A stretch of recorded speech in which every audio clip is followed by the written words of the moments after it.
Particle is moving with constant acceleration a. Following graph shows v square versus x displacement plot. The acceleration of the particle is. बच्चों acceleration constant है तो v square equals to u square plus 2as। ये equation आपको याद होगा, equation of motion में हमने पढ़ा है। हमारे पास जो ग्राफ है वो वी स्क्वायर वर्सेस एस है और एस डिस्प्लेसमेंट को यहाँ पे एक्स डिनोट किया है, हम भी कर लिए। वी स्क्वायर वर्सेस एक्स का ग्राफ ऑफ कोर्स एक स्ट्रेट लाइन होगा बच्चों। हमें फाइंड क्या करना है, एक्सेलरेशन।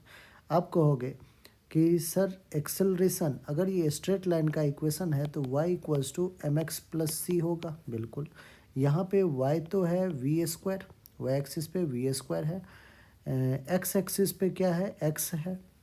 तो स्लोप क्या है बच्चों, स्लोप है 2a और ये c इंटरसेप्ट है। इंटरसेप्ट कितना है, यू स्क्वायर। इंटरसेप्ट क्या है, यू स्क्वायर।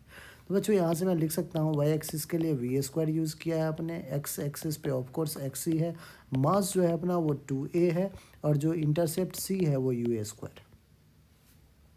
हमें बच्चों सिर्फ और सिर्फ इंटरेस्ट किस में है, तो आप कहोगे कि सर हमें तो एक्सेलरेशन फाइंड करना है। सो अगर slope is equals to 2 × a, so acceleration will be slope divided by 2। आइए बच्चों किसी भी पॉइंट पे आप स्लोप फाइंड कर सकते हो क्या, बिल्कुल। आप कहोगे कि सर ये लीजिए यहाँ पे हमने फाइंड कर लिया। ए पे अगर कोऑर्डिनेट लिखूँ तो एक्स होगा ए पे 10 और वाई क्या हो जाएगा 40। और अगर मैं इस पे यहाँ पे लिखूँ तो आप कहोगे कि सर इसका x जो होगा वो 0 हो जाएगा, y 20 हो जाएगा। स्लोप लिखना आता है y2 - y1 upon x2 - x1, या फिर आप tan थीटा यूज़ कर ले बच्चों, tan theta perpendicular by base. Acceleration will B, अब देखिए यहाँ पे स्लोप का हाफ करना नहीं भूलिएगा, स्लोप का हाफ भी करना होगा ना, ठीक है। तो स्लोप का हाफ भी करना है, जो भी आएगा उसको हाफ से डिवाइड कर देना है।